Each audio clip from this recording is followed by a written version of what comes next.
മിശിഹായിലെ സ്നേഹമുള്ള സഹോദരൻ, ഇന്നത്തെ വചനത്തില് വിശുദ്ധ മർക്കോസിന്റെ സുവിശേഷത്തില് ആരംഭത്തിൽ തന്നെ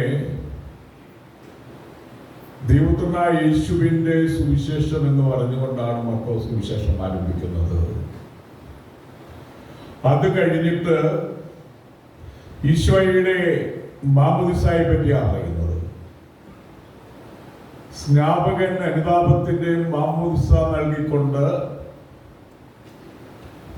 ജോർദാന്റെ നദിയുടെ തീരപ്രദേശങ്ങളിലൂടെ സഞ്ചരിച്ചു. ആയിരക്കണക്കിന് ആളുകൾ യോഹന്നാന്റെ അടുത്തു നിന്നും സ്നാനം സ്വീകരിക്കാൻ ഒരുമിച്ച് കൂടി.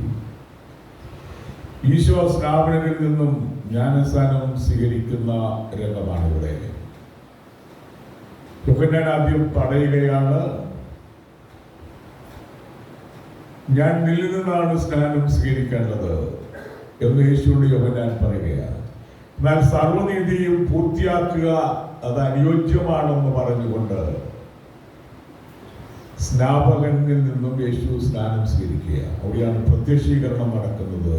ഈ ദനഹാക്കാലം പ്രത്യക്ഷീകരണം, ഉദയം, ആവിഷ്കാരം എന്നുള്ള വാക്കാണ് ദനഹായുടെ അർത്ഥം. അപ്പോൾ യേശുവിന്റെ പ്രത്യക്ഷീകരണം അവിടെ നടക്കുകയാണ്. യേശു ജ്ഞാനസ്നാനം സ്വീകരിച്ച അവസരത്തിൽ പിതാവായ ദൈവത്തിന്റെ സ്വരം ഉണ്ടാവുകയാണ്. ഇവനെന്റെ പ്രിയപുത്രൻ, ഇവന് ഞാൻ പ്രസാദിച്ചിരിക്കുന്നെന്ന് ആ സ്വരം കേട്ടു. പരിശുദ്ധാത്മാവ് പ്രാവിന്റെ രൂപത്തിൽ യേശുവിന്റെ മേൽ ഇറങ്ങി വന്നു. അപ്പോൾ അതാണ് പ്രത്യക്ഷീകരണം. അപ്പോൾ ത്രിത്വൈക ദൈവത്തിന്റെ സാന്നിധ്യം ഉണ്ടാകുകയാണ് അവിടെ. പിതാവായ ദൈവത്തിന്റെയും പുത്രനായ യേശുവിന്റെയും പരിശുദ്ധാത്മാവിന്റെയും ആ പ്രത്യക്ഷീകരണം അവർ മൂന്നുപേരും യോജിച്ച് ഒന്നിച്ചവിടെ വരികയാണ് യേശുവിന്റെ ജ്ഞാനസ്നാന വേളയില്. ഈ സൃഷ്ടിയുടെ പുസ്തകത്തില്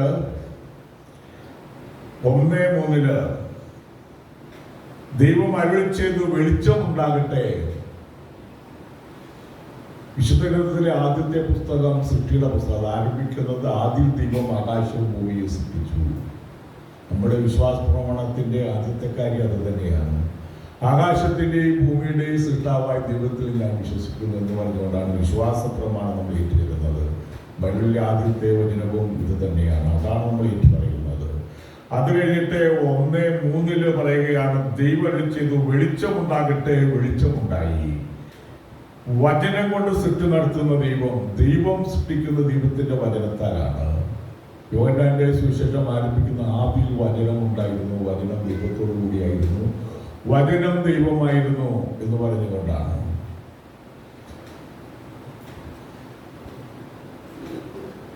പ്രവാചകനിലൂടെ സംസാരിക്കുന്ന ദൈവത്തെപ്പറ്റി എബ്രായർക്കുള്ള ലേഖനം 1:1 പറയുന്നത്, പൂർവ്വകാലങ്ങളിൽ പ്രവാചകന്മാർ വഴി വിവിധ കാലഘട്ടങ്ങളിലും വിവിധ രീതികളിലും ദൈവം നമ്മുടെ പിതാക്കന്മാരോട് സംസാരിച്ചിട്ടുണ്ട്. കഴിഞ്ഞ കാലങ്ങളിലെ പൂർവ്വകാലങ്ങളിൽ പ്രവാചകന്മാർ വഴി വിവിധ ഘട്ടങ്ങളിലും വിവിധ രീതികളിലും ദൈവം നമ്മുടെ പിതാക്കന്മാരോട് സംസാരിച്ചിട്ടുണ്ട്. പ്രവാചകന്മാരുടെ ഒരു നീണ്ട നിര നമുക്ക് കാണാൻ പറ്റും. പഴയ നിയമത്തില് ഈ പ്രവാചകന്മാരുടെ പേരില് ഒത്തിരി വിശുദ്ധ ഗ്രന്ഥത്തിലെ കുറെ പുസ്തകങ്ങളുണ്ട്. വലിയ പ്രവാചകന്മാർ ഏശയ്യാ, ജെറമ്യാ, എസെക്കിയേൽ, ദാനിയേൽ തുടങ്ങിയത്. ഇതുപോലെ ചെറിയ പ്രവാചകന്മാർ 12 പേരുണ്ട്. അപ്പൊ അവരുടെ പേരിലെല്ലാം പുസ്തകങ്ങളുണ്ട്. പ്രവാചകന്മാരെ ഭാവി പ്രവചിക്കുന്ന എന്നതിനേക്കാൾ ഉപരിയായിട്ട് ദൈവത്തിന്റെ ഇഷ്ടം ഇസ്രായേൽ ജനത്തിൽ അനുവർത്തിക്കുന്നില്ലെങ്കിൽ അവരുടെ തെറ്റുകളെ തിരുത്തുകയും ചൂണ്ടിക്കാണിക്കുകയും അങ്ങനെ ഒരു തിരുത്തൽ ശക്തിയായിട്ട് വ്യാപരിക്കുകയും ചെയ്യുക. ചുരുക്കത്തിൽ ദൈവത്തിന്റെ വാക്താക്കളായിട്ട് നാവായിട്ട് പ്രവർത്തിച്ചവരാണ് പ്രവാചകന്മാര്. മിശിഹായുടെ ഏറ്റവും അവസാനത്തെ പ്രവാചകനാണ് സ്നാപകയോഹന്നാൻ. മിശിഹായുടെ പാതയൊരുക്കിയ സ്നാപകയോഹന്നാൻ. ലൂക്ക 1:17 പറയാണ്, പിതാക്കന്മാരുടെ ഹൃദയങ്ങളെ മക്കളിലേക്കും അനുസരണമില്ലാത്തവരെ നീതിമാന്മാരുടെ വിവരത്തിലേക്കും തിരിച്ചുവിടാനും സജ്ജീകൃതമായ ഒരു ജനതയെ കർത്താവിന് വേണ്ടി ഒരുക്കാനും ഏലിയായുടെ ചൈതന്യത്തോടും ശക്തിയോടും കൂടെ അവൻ കർത്താവിന്റെ മുമ്പേ പോകും. കർത്താവിന് മുമ്പേ പോയതാരാണ്? സ്നാപക യോഹന്നാൻ. ആ യോഹന്നാനെ പറ്റിയാണ് ലൂക്ക 1:17 പറയുന്നത്. പിതാക്കന്മാരുടെ ഹൃദയങ്ങളെ മക്കളിലേക്കും അനുസരണമില്ലാത്തവരെ നീതിമാന്മാരുടെ ഗൃഹത്തിലേക്ക് തിരിച്ചുവിടാനും കർത്താവിന് വേണ്ടി ഒരു ദൈവജനത്തെ ഒരുക്കാനും, അതുകൊണ്ടാണ് അനുതാപം പ്രസംഗിച്ചുകൊണ്ട് അനുതാപത്തിന്റെ മാമോദിസ നൽകിക്കൊണ്ട് ജോർദാന്റെ നദിക്കരയിലൂടെ സ്നാപകൻ വ്യാപരിച്ചത്. കർത്താവിന്റെ മുന്നോടിയായിരുന്നു, വഴിയൊരുക്കുന്ന പ്രവാചകനായിരുന്നു, ശക്തമായ ശൈലിയിലും വാക്കിലും ഒക്കെ പ്രഭാഷണം നടത്തിയ പ്രവാചകനായിരുന്നു സ്നാപകൻ. ജോർദാൻ നദിയിൽ സ്നാനം നൽകിയ യോഹന്നാൻ അദ്ദേഹം പറയുന്നത് ഇങ്ങനെയാണ്: യേശുവിലേക്ക് വഴിയൊരുക്കുക, വഴി കാണിക്കുക. എന്നേക്കാൾ ശക്തനായ എന്റെ പിന്നാലെ വരുന്നു, കുനിഞ്ഞവന്റെ ചെരുപ്പിന്റെ വള്ളികൾ അടിക്കാൻ പോലും ഞാൻ യോഗ്യനല്ല. എന്റെ പിന്നാലെ വരുന്നവൻ എന്നേക്കാൾ ശക്തനാണ്. അത് അംഗീകരിക്കണമെങ്കിൽ എളിമയും വേണം, വിവേകവും വേണം. അതുകൊണ്ടാണ് യേശുവിലേക്ക് ദൈവജനത്തെ ഒരുക്കുകയും നയിക്കുകയും ചെയ്യുക എന്നുള്ള സവിശേഷമായ ദൗത്യം വഹിച്ചുകൊണ്ട് നടന്ന പ്രവാചകനാണ് സ്നാപകൻ. അതുകൊണ്ടാണ് സ്നാപകൻ പറഞ്ഞത്, കുനിഞ്ഞവന്റെ ചെരുപ്പിന്റെ വള്ളികൾ അഴിക്കാൻ പോലും എനിക്ക് യോഗ്യതയില്ല. മരുഭൂമിയിൽ ഉയർന്ന പ്രവാചക ശബ്ദത്തെ പറ്റി പറയുന്നുണ്ട്. യോഹന്നാന്റെ ജീവിതം മരുഭൂമിയിലായിരുന്നു. മരുഭൂമിയിൽ പരിവർത്തിത ജീവിത ശൈലിയുമായിട്ട് ബന്ധപ്പെട്ട് കഴിഞ്ഞിരുന്ന പ്രവാചകനാണ് സ്നാപകൻ. അവിടെ പഠനവും പ്രാർത്ഥനയുമായിട്ട് ചിലവഴിച്ചതിന് ശേഷമാണ് അനുതാപത്തിന്റെ മാമോദിസ നൽകാനായിട്ട് ജനങ്ങളുടെ ഇടയിലേക്ക് വരുന്നത്. യെശയ്യാ പ്രവാചകന്റെ പുസ്തകം 44:22 യാക്കോബേ നീ ഇവ ഓർമ്മിക്കുക, യാക്കോബേ നീ ഇവ ഓർമ്മിക്കുക, നീ എന്റെ ദാസനാണ്, ഞാൻ നിന്നെ സൃഷ്ടിച്ചു, നീ എന്റെ ദാസൻ തന്നെ, ഇസ്രായേലെ ഞാൻ നിന്നെ വിസ്മരിക്കുകയില്ല. യെശയ്യാ പ്രവാചകന്റെ പുസ്തകത്തില് യാക്കോബേ നീ ഓർമ്മിക്കുക, യാക്കോബിന്റെ വേറൊരു പേരാണ് ഇസ്രായേൽ എന്ന്. അബ്രാഹത്തിന്റെയും ഇസ്ഹാക്കിന്റെയും അപ്പോൾ യാക്കോബ് ഇസ്രായേല്, യാക്കോബിന്റെ പേരിൽ നിന്നാണ് ഇസ്രായേൽ എന്ന് വന്നിരിക്കുന്നത്. ആണ് ഇസ്രായേൽ എന്നാണ് യാക്കോബിനെ വിളിക്കുന്നത്. നീ എന്റെ ദാസനാണ്, ഞാൻ നിന്നെ സൃഷ്ടിച്ചു, നീ എന്റെ ദാസൻ, ഇസ്രായേലിലെ ഞാൻ നിന്നെ വിസ്മരിക്കുകയില്ല.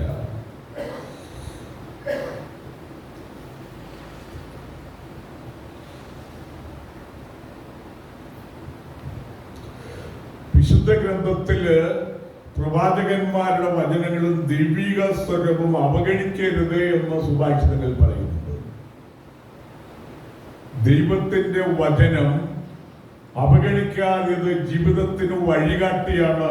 വിശുദ്ധഗ്രന്ഥം പറയുന്നത് നമ്മുടെ പാപങ്ങൾക്ക് വഴികാട്ടിയാണ് ദൈവത്തിന്റെ വചനമെന്നാണ്.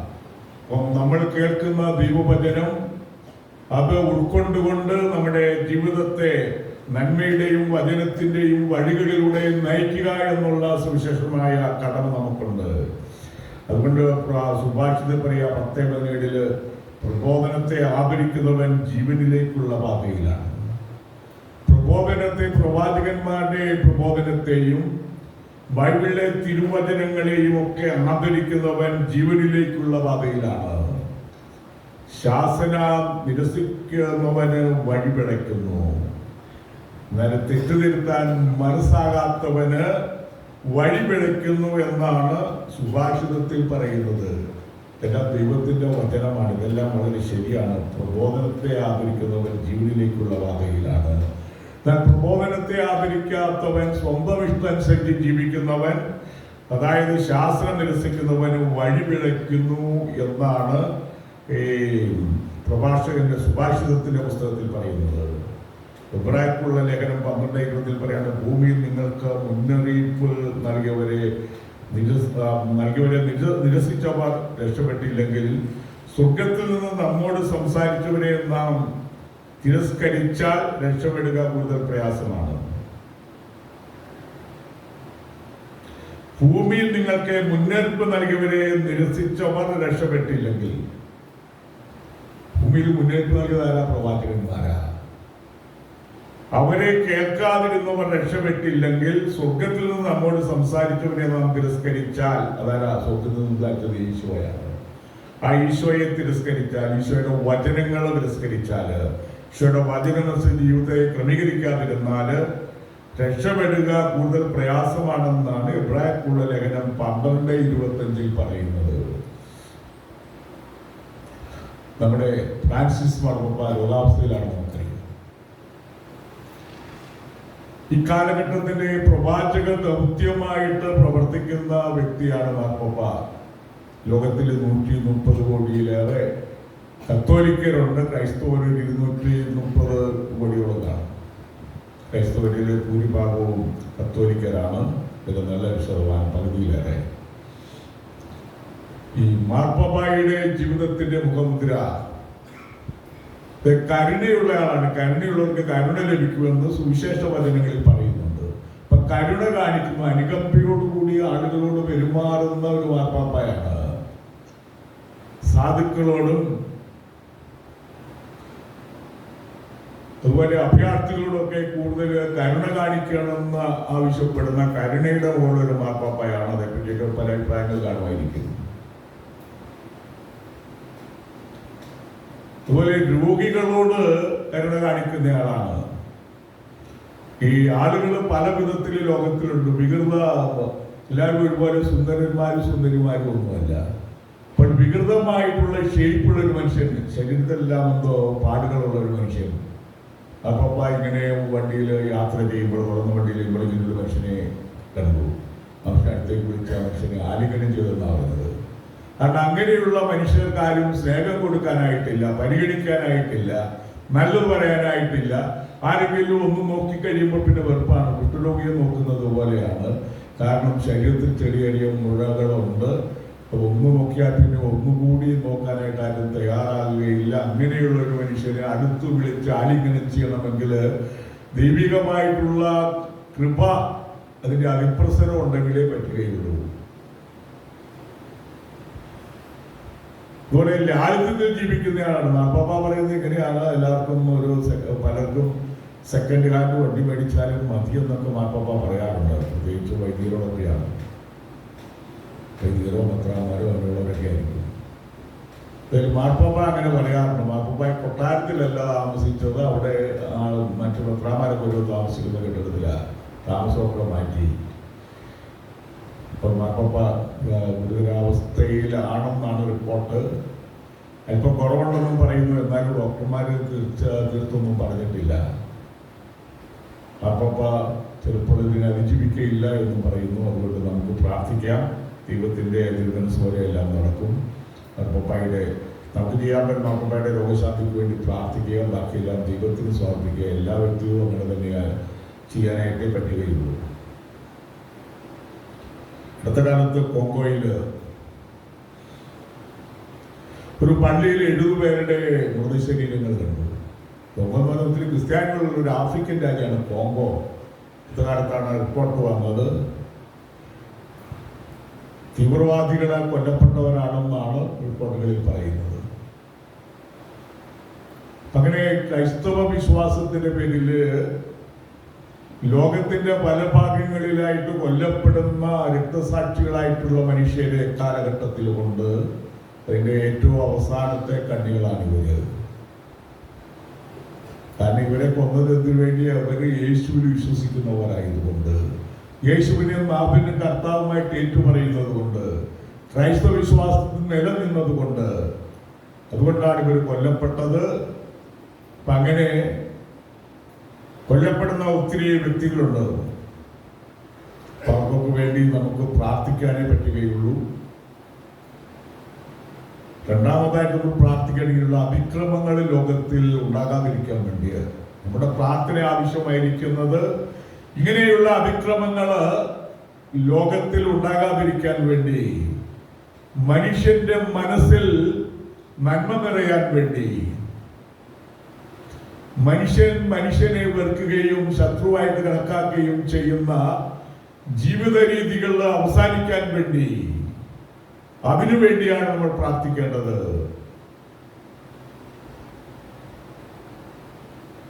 അതുകൊണ്ട് എല്ലാ രക്തസാക്ഷികളെ ഓർമ്മിച്ച് പ്രാർത്ഥിക്കാം. ലോകത്തിൽ സമാധാന മതത്തിന്റെ വിധത്തിലുള്ള കൊലപാതകങ്ങൾ അവർക്ക് ശമനം വരാൻ വ്യത്യസ്ത മതങ്ങളെല്ലാം സൗഹാർദ്ദത്തിലൂടെ ജീവിക്കാൻ പറ്റുന്ന സാഹചര്യങ്ങളും പരിതോഷങ്ങളും ഉണ്ടാകാൻ വേണ്ടി നമുക്ക് പ്രാർത്ഥിക്കുക. പിതാവിൻ്റെയും പുത്രൻ്റെയും